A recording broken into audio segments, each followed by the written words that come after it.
Quelques mois avant le décès de Boyd Packer, les dirigeants généraux de la prêtrise et des auxiliaires ont eu la bénédiction de l'entendre s'adresser à eux. Je n'ai pas cessé de repenser à ce qu'il a dit. Il a dit avoir recherché dans tout son passé les traces des péchés qu'il avait commis et dont il s'était repenti sincèrement au cours de sa vie et n'en avait trouvé aucune.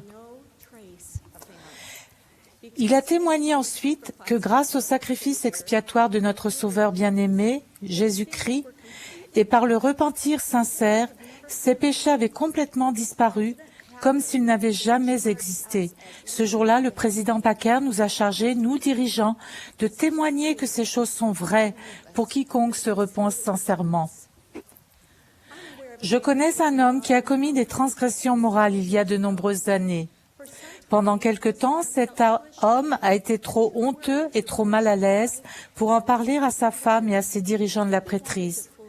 Il voulait se repentir complètement, mais en réalité, il était prêt à renoncer à son salut éternel plutôt que de faire subir à son épouse ou à ses enfants le chagrin, la honte ou d'autres conséquences que sa confession pouvait avoir. Lorsque nous avons péché, Satan tente souvent de nous convaincre qu'il n'est pas égoïste de protéger les autres de la connaissance dévastatrice de nos péchés, y compris notre évêque, lui qui peut bénir notre vie grâce aux clés de la prêtrise qu'il détient en tant que juge ordinaire en Israël. En réalité, le comportement chrétien et non égoïste consiste à se confesser et à se repentir. C'est le grand plan de rédemption de notre Père céleste. Ce cher homme a fini par confesser ses péchés à sa femme fidèle et aux dirigeants de l'Église et a exprimé de profonds remords. Bien que cela ait été la chose la plus difficile qu'il ait jamais faite, il a ressenti du soulagement, de la paix, de la reconnaissance et de l'amour envers le Sauveur et a su que le Seigneur allégeait son lourd fardeau et le soutenait. Quoi qu'il puisse arriver, quel que puisse être son avenir, ses sentiments l'ont rempli d'une joie indescriptible. Il était certain que sa femme et ses enfants seraient accablés de chagrin. Cela a été le cas. Qu'il serait soumis à une mesure disciplinaire et serait relevé de son appel. Et il l'a été. Il était certain que cela briserait le cœur de sa femme, qu'elle en souffrirait et éprouverait de la colère. Et c'est ce qui est arrivé. Il était convaincu qu'elle le quitterait et emmènerait les enfants avec elle, mais elle ne l'a pas fait. De graves transgressions peuvent parfois mener au divorce. Dans certaines circonstances, cela peut être nécessaire. Cependant, son grand étonnement, sa femme l'a pris dans ses bras et s'est consacrée à l'aider de son mieux. Avec le temps, elle a pu lui pardonner totalement. Elle avait ressenti le pouvoir guérisseur de l'expiation du Sauveur pour elle. Des années plus tard, ce couple et ses 3 enfants sont forts et fidèles. Le mari et la femme servent au temple. Leur mariage est merveilleux et rempli d'amour.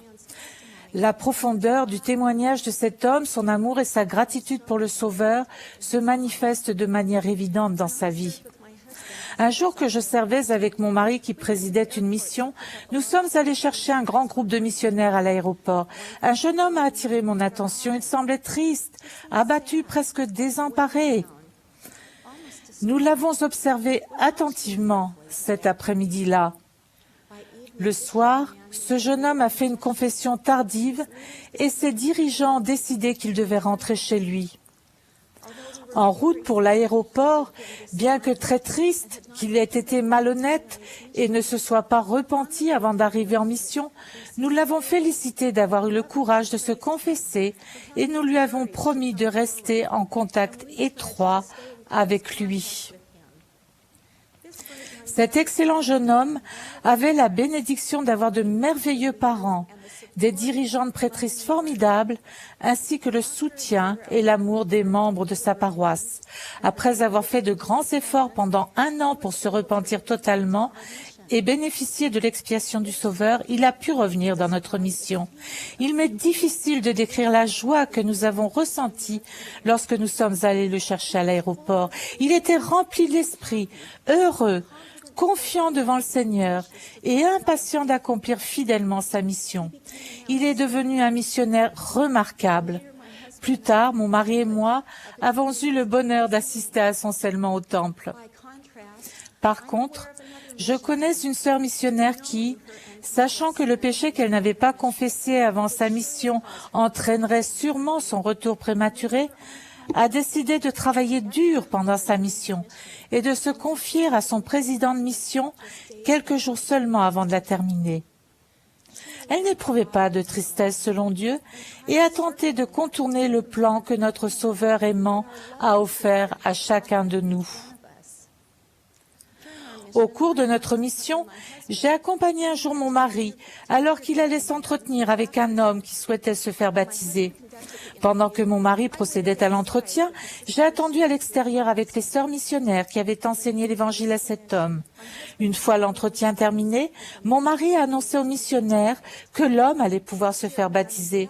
Ce cher homme pleurait beaucoup en expliquant qu'il avait été certain de ne pas pouvoir être baptisé à cause des péchés graves qu'il avait commis dans sa vie. J'ai rarement été témoin de la joie et du bonheur qu'éprouve une personne qui passe des ténèbres à la lumière, comme je l'ai été ce jour-là. D. Todd Christopherson a témoigné. Par la foi en notre Rédempteur miséricordieux et en son pouvoir, le désespoir potentiel se transforme en espérance. Le cœur même et les désirs changent, et le péché autrefois attirant devient de plus en plus répugnant. Quel que soit le coût du repentir, il est absorbé dans la joie du pardon. Ces expériences m'ont rappelé Énos dans le livre de Mormon, qui implora le Seigneur en une prière fervente, puis entendit une voix dire « Énos, tes péchés te sont pardonnés ». Et moi, Énos, je savais que Dieu ne pouvait mentir. C'est pourquoi ma culpabilité était balayée. Et je dis au Seigneur, « Comment cela se fait-il » Et il me répondit, « Grâce à ta foi en Christ, c'est pourquoi va, ta foi t'a guéri. » Alors que je préparais ce discours, j'ai souhaité avoir une idée de la manière dont nos petits-enfants comprenaient le repentir et de leurs sentiments à propos du Sauveur. J'ai donc demandé à nos enfants de leur poser les questions suivantes. J'étais touchée par leurs réponses. Qu'est-ce que le repentir? Quand on bouscule quelqu'un, on peut dire pardon et l'aider à se relever. Que ressens-tu lorsque tu te repens? On ressent la présence du Seigneur, on ressent sa chaleur et les mauvais sentiments disparaissent.